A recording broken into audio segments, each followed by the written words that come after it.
All right. Well, welcome in everybody back to the COF podcast. My name's Paul. I'm one of the pastors here and always joined by my co-host, Johnny Jones, who oversees our missions here. And I'm excited because we got some people that you're going to be familiar with, but we're going to be taking it in a little bit different direction because you know them kind of from the ministry side. But I'm excited because we're going to be talking a lot about leadership, personal growth, and how to grow yourself. Yeah.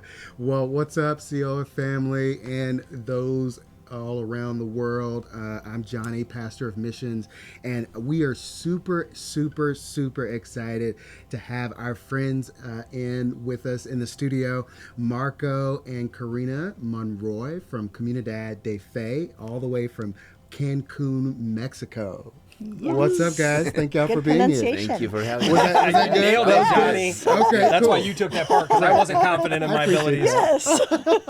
I appreciate that. Well, we're so glad that you guys are in the studio with us. It's taken some time to get you guys here, but that's all good. We are just happy to have you here to talk about a few things that we've been mulling over in our minds and our hearts. One of the things that we wanted to ask you, Marco, so most of the folks, like Paul alluded, know you as coming in, flying in, frequently sharing inspiring messages to folks, not only here but also back in Cancun. And so people know you as a pastor, which is great. But what people may not know is that you had a very colorful and interesting career in corporate America before you made the switch to full-time ministry. Tell us a little bit about that background that people may not know about, but also how and why did you guys make the switch to full-time ministry? Yeah. Okay. Well, I went to school, believe it or not, for computer engineering. That was my major. Wow. First generation in the university. Where I went in Mexico. Oh, I was the geez. first generation for that career. That's It how didn't new exist. it was. Wow. And so I started working first with computers for a while. Then I worked in the hotel business, and I started climbing my way up until I got to be the IT director for a hotel chain for the Americas division. And it was actually my boss at that company, the financial director, because I didn't have any more ladder to climb. You know, that was the top of the ladder in IT for the whole, continent.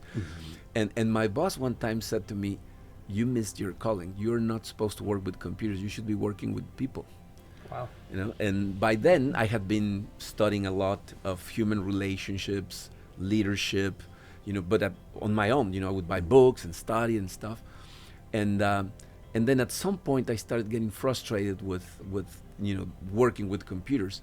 And I took some seminars with Zig Ziglar that my financial director paid for me. He said, "You need to change your route." He was really convinced.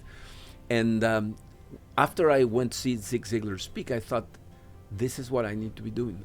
I want to be speaking to people. I want to help people to develop themselves. And I came home and I told Carina my dream. I want to be a public speaker and I want to be a consultant for companies. And she said, I'd rather you don't. There's the support.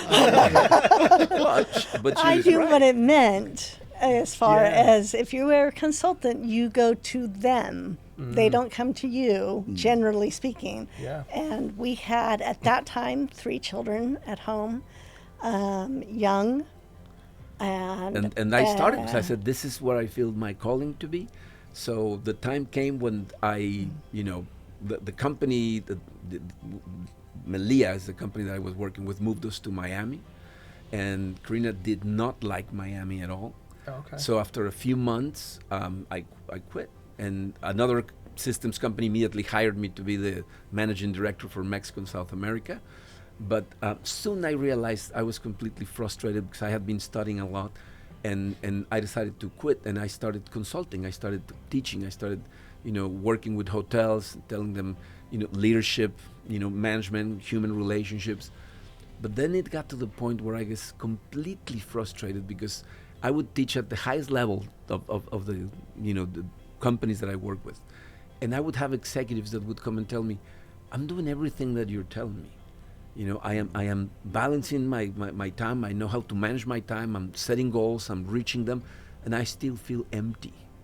This was after a few years of him doing consulting and traveling to different countries to do it. Yeah, I had been doing it working for with years by then. directors, owners, and teaching them leadership, teaching them communication, teaching them a lot of things that are very helpful. But in the business world. there was something. And we were part of a church. We were going to church constantly, and I realized they would not allow me to mention God in any of my trainings. So you did have a desire to kind of bring that into the fold when some of these business execs are coming to you privately. Is there a desire to go into some of the things from your faith with them, or it's kind of like, hey, that's kind of off limits because if you started getting into that, maybe it affects the other side of it? I couldn't say it publicly because I would train like sometimes groups of 30, but sometimes groups of like 200-300. Wow, okay. Companies, hotels that are huge. I would give like 3 or 4 conferences a day, and they would bring like 200 employees, and I would teach them and stuff. But when it was just the leadership teams, it was like between 25 and 30 people. Okay. And they would come to me in breaks or, after the thing was done, and they were like, but why am I so empty? And I was like, you need God in your life. That's why you're so empty. And I started getting so frustrated. That was the strongest reason, but also because companies don't understand the importance of the human resource. They think that objectives, reaching the goals is the most important thing, and they don't realize that the balance there is the better you treat your human resource, the more it produces. But you need to really take care of it. So they wouldn't listen to that, and they were starving for God. So the point came when I said, I can't do this anymore. We need to do something. I have to. He was reaching that point of frustration right about the same time. I mean, we've talked many times, and when it's happens in your life, you can look back and you see how God was moving things to bring you to this place. And he loved what he was doing for years. And then it wasn't until after a few years that the frustration after more than 10 started years happening. teaching. And that was when a couple came and moved to our church. The couple who had been pastoring the church where we were attending moved back to the U.S., and another couple came, and that was Mark and Laura. And Mark arrived and said, how is it possible that we're in Mexico and we have a church that only has an English service? Isn't there someone here who could help us start the Spanish service? And they all pointed and they pointed and at said, me. He just spent the last 10 years speaking publicly and improving on that. And he'd spent the last 2 years spending 3 to 4 days a week when he was in town with the pastor, being discipled for like hours a day. Wow. And so, But I have to say something. I had no idea he was discipling me. Oh. no, I he like just him very loved much. studying. So I would go to his house. We would play the guitar for like half an hour because we both love playing the guitar. We'd sing some church songs together. Yes. And then he would say, what do you want to talk about today? And we would just open the Bible and start discussing things. The guy had a master's degree and a doctorate in Bible studies. Wow. So I would he just was ask very him educated. questions. He would give me essays to study and then argue with him. And I was like thrilled. And then when Mark comes and says, who's being prepared for this? Like, Mark has been being discipled. And I was like, who? When? What? Yes. No idea. That was definitely But our that reaction. was the reason, because at some point in my career, I realized what I'm doing is not really helping. If they cannot understand that what they need most in their life is God as the center, and that will balance everything else, it doesn't matter what else I teach them. They can reach all the goals, manage their time. The company can be very successful, and they're just still as empty. Yes.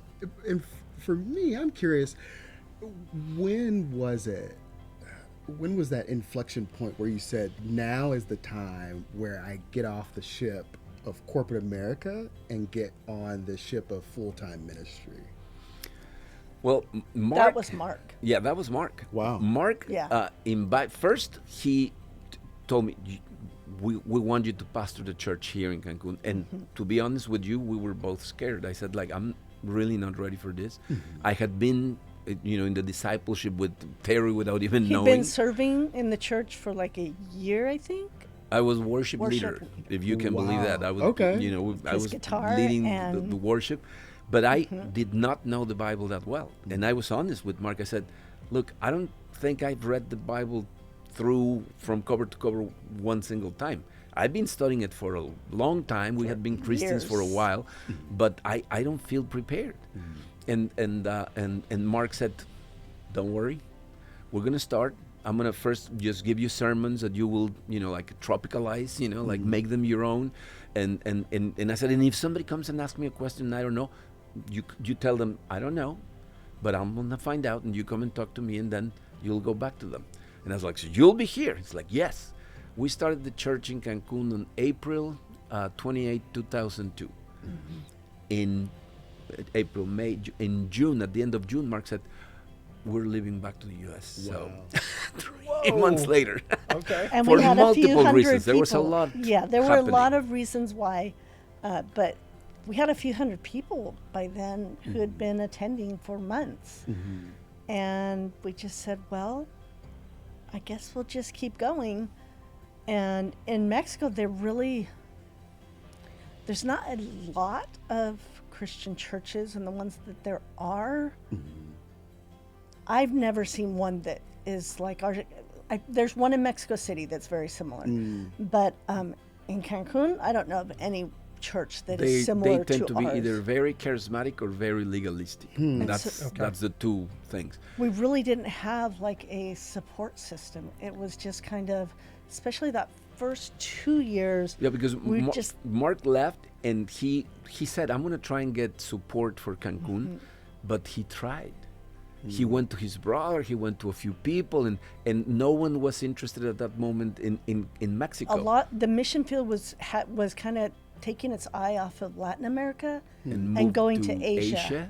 Southeast Asia. So they pulled all the resources from there. So we were pretty much left on our own. Just to figure it out. Wow. How many people were there around this time? Like, is it a good-sized church that you at least have at a this foundation? time, we had It like was around 300 or so. 250 to 300 people were coming every That's week. a good After number. a year, we said, oh, Yeah. by the way, because we started off and Mark thought it's a good way to start, and it did. It brought hundreds and hundreds of people to something they probably wouldn't have been as open to coming to. Okay. They were not. It didn't say it was a church. We said there were conferences based on the Bible.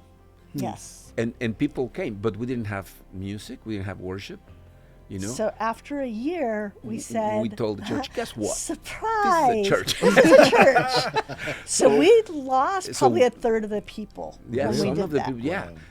Yeah. Was it just the idea? Help me with like the cultural aspects. Is it just because now you've put church to it, so now they're assuming it's going to go either the hyper charismatic or the legalistic route? That's was the not concern, the problem. or? See, in Mexico, Yeah.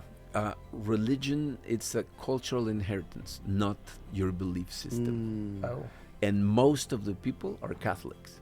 So the You're moment born that you Catholic, say you we are are, Catholic, and that's what you are. the moment that nobody we said questions we it. are a Christian church, they're like, oh, you are a cult. And they leave. And to many of them, even the ones that wanted to stay, they are scared to tell their parents because it's a cultural inheritance. They feel like they're betraying their heritage, their family. And that was our biggest challenge. So people left because like, oh, no, you're one of those. But after the year, like a third left, and then it started growing. Growing. But we were doing it as bivocational pastors. I was being a consultant. I just wouldn't travel, so I could be there on the weekend. But I worked full time, from Monday through Friday. Nights we would do small groups or counseling or whatever. By then we had 4 kids, and Marco was working. He tried to keep most of his customers there locally. Because before it was international, so I let go Tried of to all the keep international as much customers. as possible, and then and it was he and I. That first couple of years, it really was just he and I I mean, setting up the chairs and I mean, we doing would the get there at PowerPoint 7. and I would set up the chairs with her. We would go and set up set the up kids' the room. kids area. you I know. oversaw the kids area, and I almost never got service because I had to be up Back there. in I would do kids the area. PowerPoint for the band, and then somebody of the band would do the PowerPoint for me when I preached. You know, Oh, it was wow. was So- really a very small. Yeah, it was, group of people. and then we grew to be again. Probably got up to around 400 or so. That's when when we were at the theater, we And got to up to then 400. But then we went to El Wilma Forito. came and destroyed, the theater hurricane. where we Yeah. were A A meeting. Category Okay. 5 hurricane came and destroyed where we were at, and we were just renting every Sunday. And they decided that they didn't want to do business anymore, so we moved to a school that was a lot smaller. It was smaller. It was harder to get to. So the numbers went down some, and it was during that time that we got a phone call. And this is And- one of the more, clear spiritual things that have happened to us as Okay. far as, his calling. It was 2007, so the church had been going on for 5 years. Okay? I haven't heard from Mark. Mark tried to get funding here. He couldn't. And he told me, he said, I'm sorry, I can't, that no one is interested. So God just led me to start a church here so that we will be able to fund other parts of the world. Around the world. So 1 year later, Community of Faith started here in Houston, but we didn't hear from him. In 2007, we were celebrating my parents' 50th wedding anniversary. The whole family went to a hotel. We spent there like 3 or 4 days. And at the end, all my family left, and we just stayed with our kids for a few more An days. extra weekend. That hotel was one of my customers. I trained them, so they would give us rooms in exchange, and so we stayed. And the next day, after all my family left, I remember we woke up, and I told Carina, I have a very strange feeling. I said, I feel like something just ended, and something is going to change completely, and I don't know how to explain it. And she was like, no, maybe it's just the cycle. Your parents just, 50 years of marriage. We're in a different stage. We grew up in Cancun, all the cousins, most of Marcus' family's there, and so all the cousins, and, but they were all kind of passing to the next stage of being adolescents and college age. And I said to her, And no. I said, I said, "No." that's not it. It is a very strong, strange feeling of something about to change, and it's going to change everything. She was like, maybe you ate too much pizza last night. Let's go have breakfast. We got out of the room. We started walking down the hallway, and I go like, my cell phone. I left it in the room. Let's go back. And we opened the door, and the phone is ringing. The phone's ringing. I It picked really it up. did happen exactly like this. The It's phone was ringing. I pick it up, and it's like, hello? Marquito, this is Mark Shook. How are you? 5 years later. And he says, we did plant the church. The church going great. I want you to move to Houston. Wow. Like that. I was like, what? Yeah. So Yeah. out of the It blues. was, And at first we both our said like, reaction was, no, church like was the doing church good. doing We were great. happy, and we were Yeah. just like, So is why he would saying we like, do hey, that? give the church to somebody else, come be a part of what we're doing here? Or when he wanted you to come, what was his He thoughts said, with let's join the church, come here. Actually, that's why we ended up saying yes. Okay. Because he said, I have this dream that we're going to affect many cities in the Spanish-speaking world. But it's easier to do it from here than from Cancun. Come here. Cancun is the first satellite. And then we'll plant a ton of churches. that? Okay. And I came, first I said, let me think about it. We have to pray about it. We have to talk about it. We first said, I don't know. I don't We think were this kind of is... like, I don't think so, but we said, why don't you go, talk to him, see how it feels, and give- so Marco came. Give people some context, because what time of, because now we think, satellite churches are popping up all over. Technology is to the place that we can stream you from anywhere we want to. But how difficult is that during this time? The idea that you're going to, okay, we're combining, but if we're not there, was there questions in your mind like, well, how do you even make something like this work? Or There were, and actually, the thing is, at the moment, Mark said, the church here is thriving. okay, So we're going to have the resources to do it properly, and we're going to stream you down there. We'll see what we have to do to invest in that, and we came. But do you remember what happened in 2008? had the crash. crash. Yep. So all of a sudden the economy, and Mark says like, we don't have the resources anymore to do that. But we were already Yeah. here. And we said, we also realize, and it's true even today, although here streaming is pretty easy and flawless, Yeah. there it still isn't. And in fact, what we do there is we record the first service and then he sends it buffered out. we streamed it in YouTube Because we during were the having, second service, we so kept, we can be sure that once it's we not going to got- cut in the middle.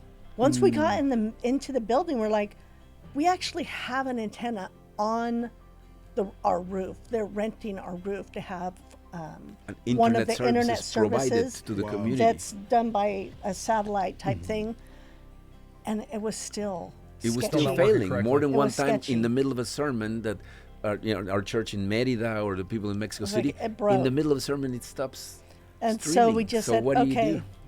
start recording the first service, and then we'll send it. So even up to today, Still I the mean, and challenge. this is So yeah, imagine so back 2008, then, and this is why it was remember we were talking some time ago. We were sending it. We would record it on Thursday middle, and make sure that they got it before Sunday, and they showed it on video. yeah. And that's what we did. Yeah, I'm curious because you by now, so you are in Houston, hanging out with Community of Faith, completely full time, and Oh, that's when I became full-time pastor. Okay. When Mark That's said, when it "Come happened? here," Ah. he It said, wasn't until then. "Leave everything else, The Gotcha. consulting's done stop at the this point. consulting, and come full-time." And that's when we made the decision. So 2008, the church started 2002. So 2008, when you I say, became a when did full-time you say pastor. Mark? Both times. I Yeah. mean, Okay. who's going to teach in Spanish? Mark said Marco. Marco. And when who got us to the point where we could just do that That was full Mark time? and Laura. It was also Mark and Laura who Wow. brought us here and made that able to happen. I mean, if you think about the income, the average income in Mexico, how low it is, for them to be able to pay a salary that would support us renting a home, having 4 children, and all of that, it just, Not I don't possible. know when that would happen. It was going to take a long time. Actually, for the first 3 years of the church, what kept the church was our tithe.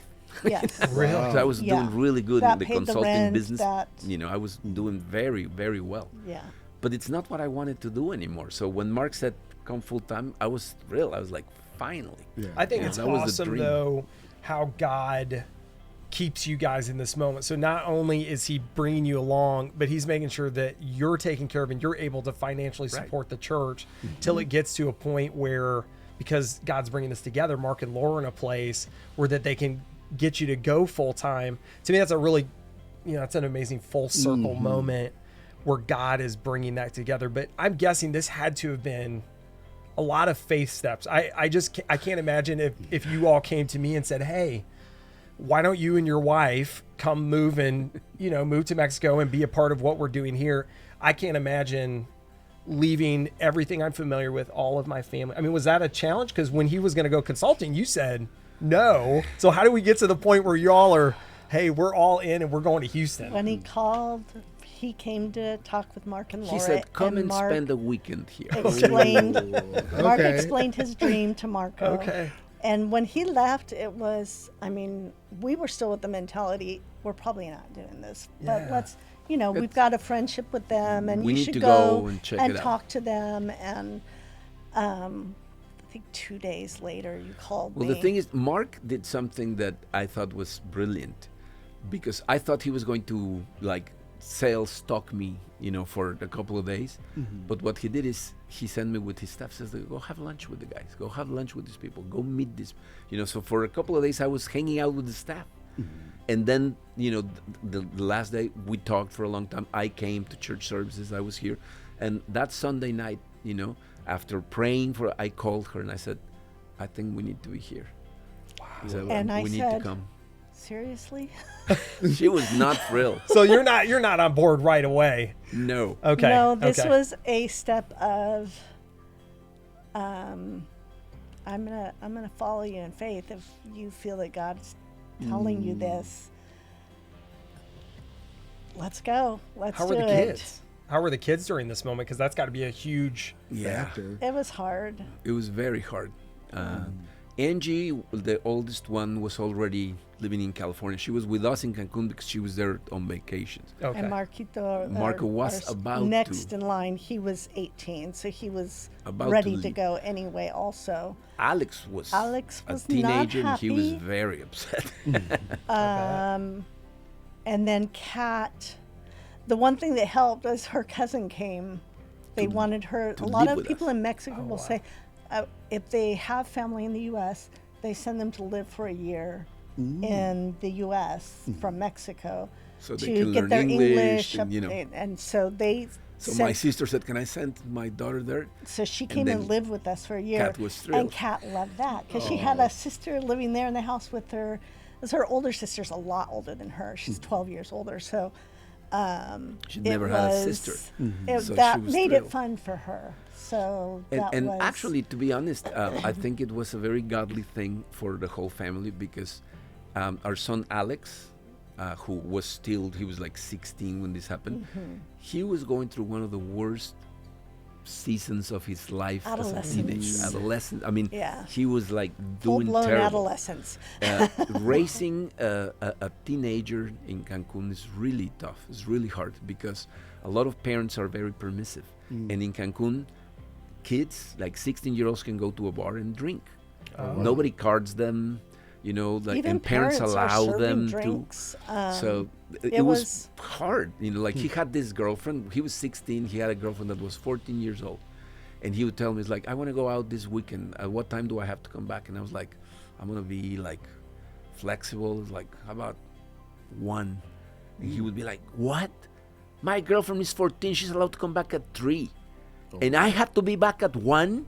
So imagine the I struggle. think it wasn't even And one, then it was we midnight, moved. but, Yeah, I don't even remember. I'm just but making. it was like But so yeah. we moved here, and he's in a bad place and stuff.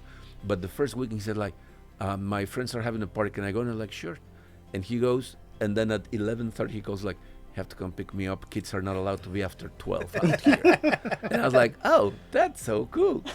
So I think when- it helped him being here. when we were building the church, it was one of the things we said was we want to be something for the families of Cancun that I wish we had had when our kids were going through adolescence. And if you go to the church, you will arrive there any day of the week, and there are teenagers all over the place. We've got a volleyball team, we've got a soccer team. There is, they have a small Basketball. group during the week. They have services on Sunday. There's basketball. There's just almost every day of the week. There's people there, and that's what we wanted, was to be able to say, we know it's tough trying to find healthy options for teenagers and teenager. kids in So Cancun. So many of the they're families here. that come to us, they go to other churches and say, do you know of a church where there's a youth Youth. group? And everyone's like, community of faith, you know. So all the families There's come to us nothing because like there's it. nothing like that. and that's thanks to being able to have that building now and have a place that they can gather and just be there every day and hang out Yeah, together. but there was a lot of faith steps. Yes, there were. I want to ask, in light of those faith steps, I also think that there must have been a great degree of planning and strategizing and praying, of course, to God to figure out what the strategy should be going forward through all of this, right? So starting at the beginning up until now. One of the things I want to ask to kind of pivot just a little bit, you know, you alluded to this earlier in your work around leadership development.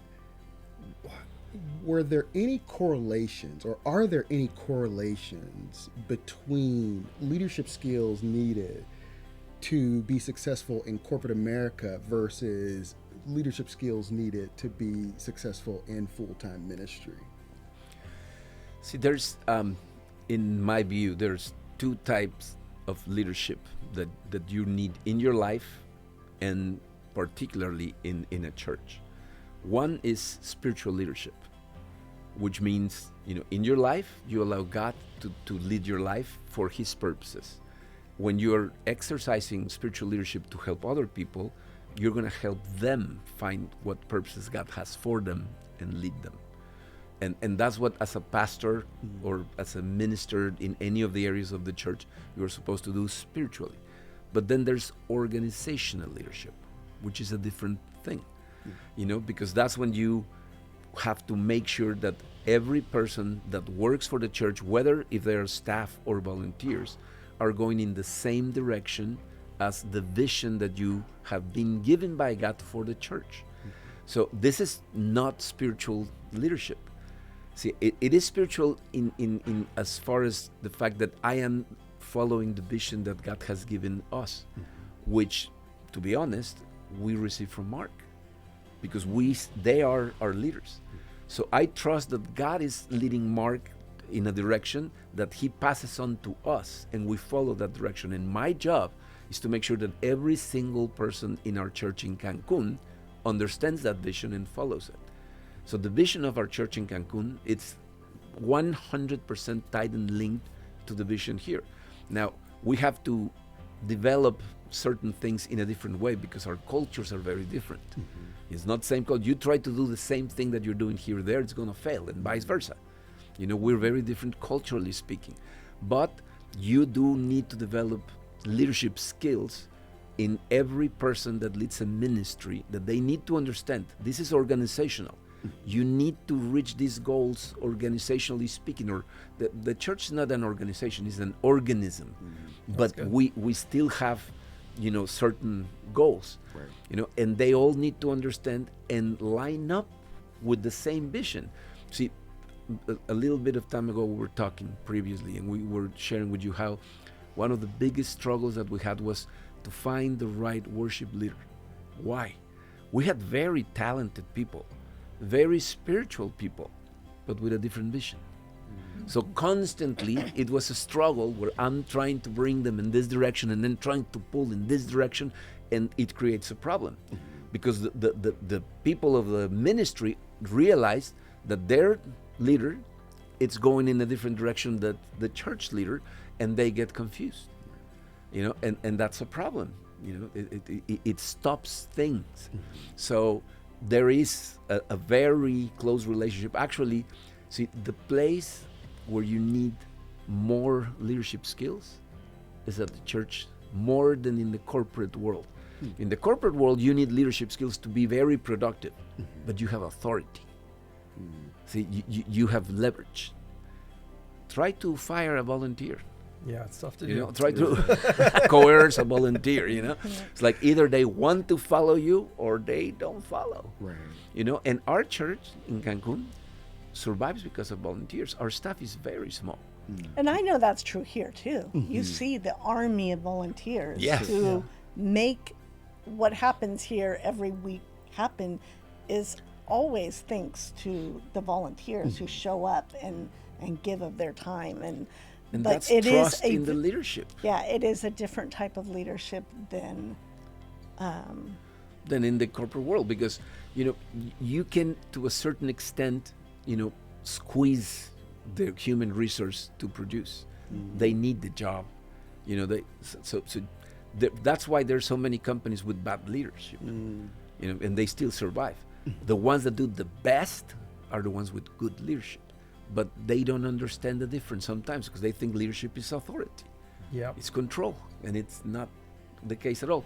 But in the ministry, if you don't have leadership skills, you don't get very far. Well, it's like Marco said though in the beginning about his feeling of frustration of not being able to pass on. What you really need is to be directed by God, and we've talked about that in companies. It shouldn't be different. Yeah. It should be the same, because they should be seeing their people as a resource that's being given to them by God, and that they should be striving to lift them up and take them forward with the company. And you can see some companies that do that the leaders, owners of these companies say, even if it is going to make my profit margin a little less, I would prefer to live my life directed by God. and make my decisions based on that. And those tend to be more successful. But like I can tell you examples, for example, of a hotel where the human resources manager, I came back to train after a few months and he was gone. And I was like, what happened? And the manager was like, this guy was just sending us emails about how important it is to love each other and love the people and stuff. And we got tired and we fired him. Wow. So it's like, oh, so you have it completely backwards and you don't even realize it. You look at Chick-fil-A and they said, I'm not opening on Sundays.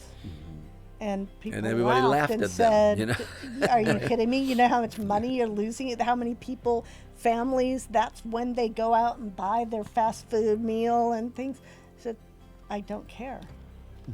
I want them to be able to God go to church. says that it's my Sabbath, and so they need to be able to go to church. And Yeah. they seem to be doing okay. Right. Yeah, they're doing all right. Chick-fil-A does okay.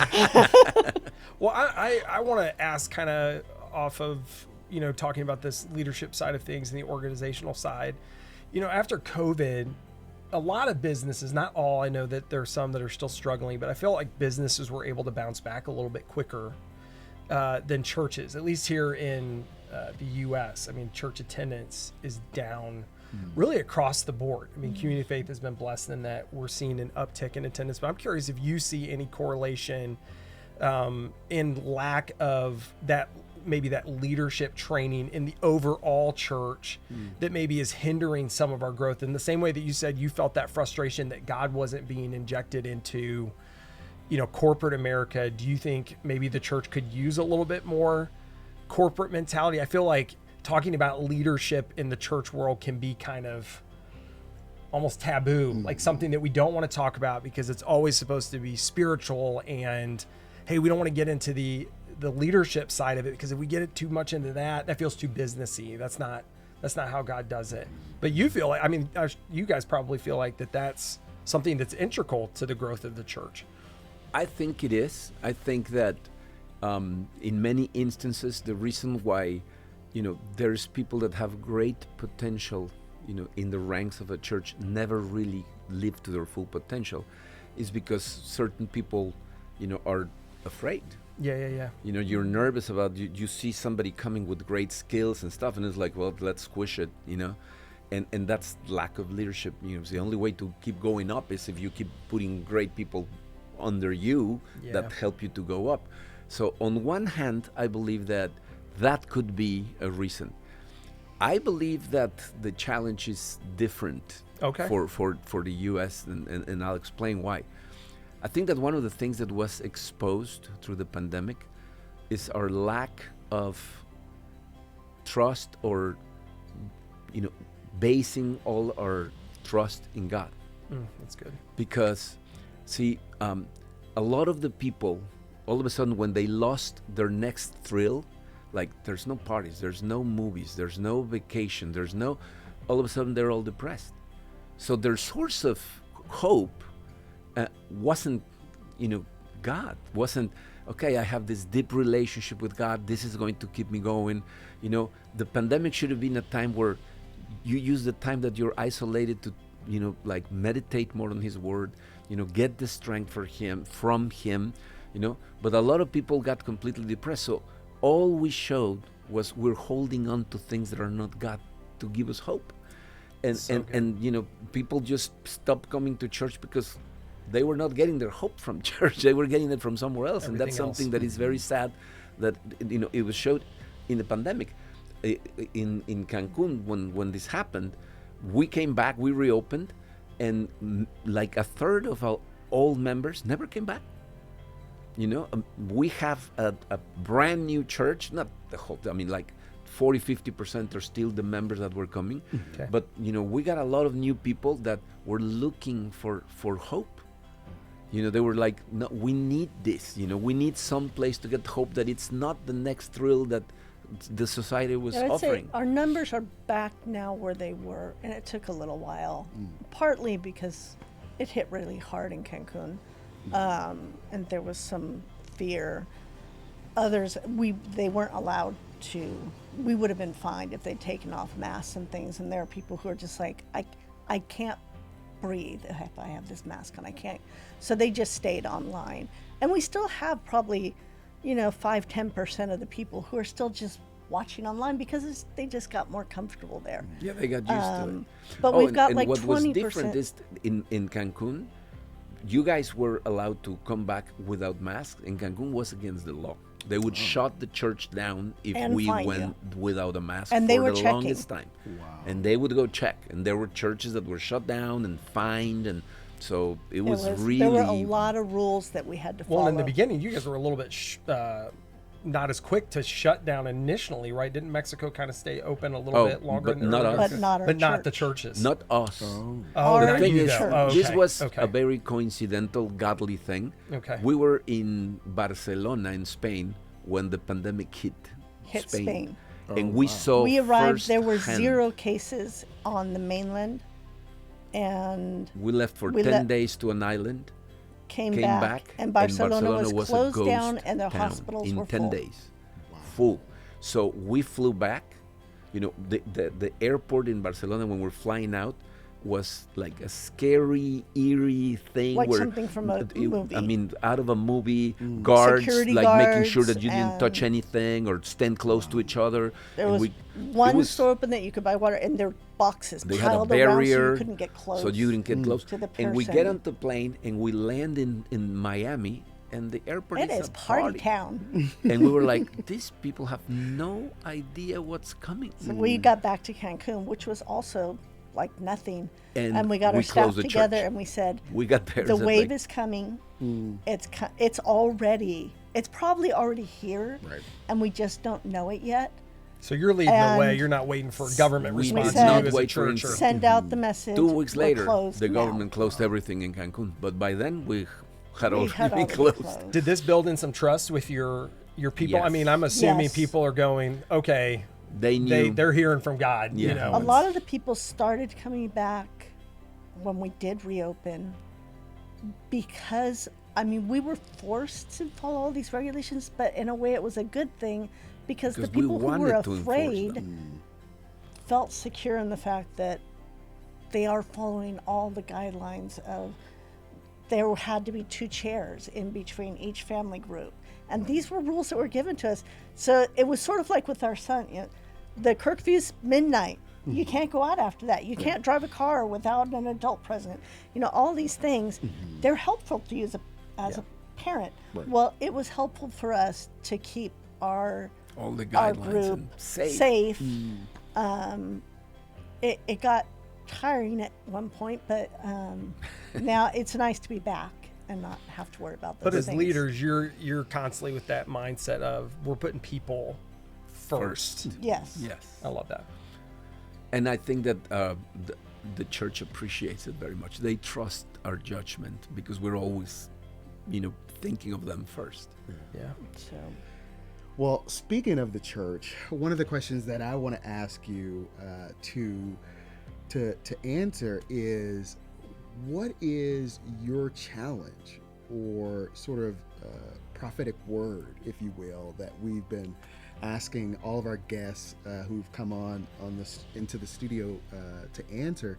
But what would your challenge to COF be? This is our 20th anniversary that we're embarking on this year, so a lot of great work in the past, a lot of great work to be done in the future, and a lot of great work being done presently. But what would you guys' challenge or word of inspiration be to COF right now?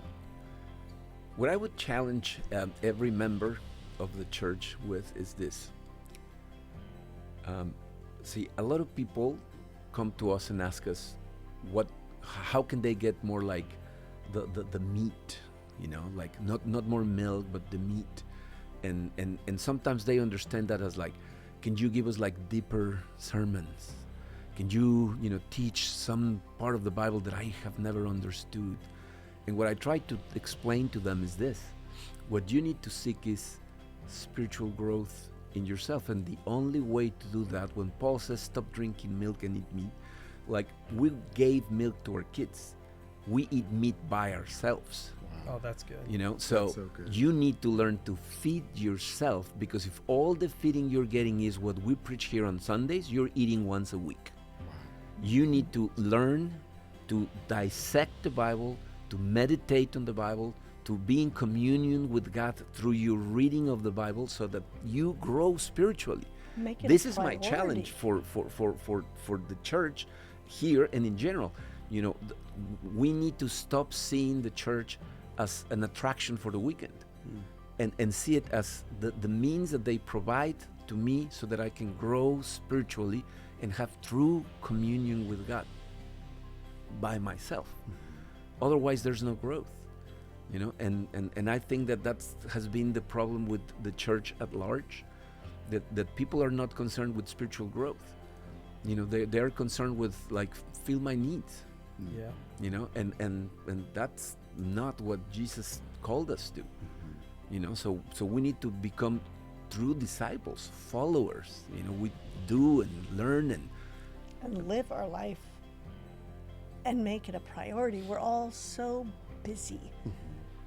And we're all coming back out of COVID, like we were saying, and everything. And it's like, we're just busy. But it ends up being, well, I set aside Sunday for God. So I'm good with that. And if there's any other time, it's just like these minutes in the day, or, oh, this is coming up. Let me say a quick prayer. And it's a quick prayer, you know, and then let me go on with all these things that I need to do and take care of. And so we're giving God like these little crumbs of us our time. Rather than. But that would be the challenge, you know, challenge, grow. You know, seek ways to grow spiritually. That's what's going to connect you with God. I love it.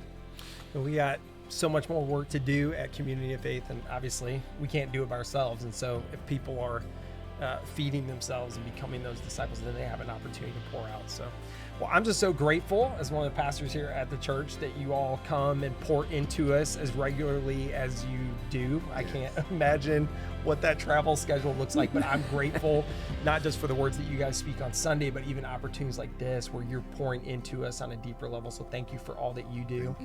And we appreciate you guys. And thank you guys so much for joining us. We hope that you enjoyed this. I'm hoping we have some more discussions because I had some questions as a dad I wanted to ask that I didn't get to. They're telling us an hour is enough, so we'll have to do this again. We'll be back. So we appreciate y'all. And we love you, church. And make sure that you're liking and subscribing to this so that you can listen to even more podcasts right here at Community of Faith.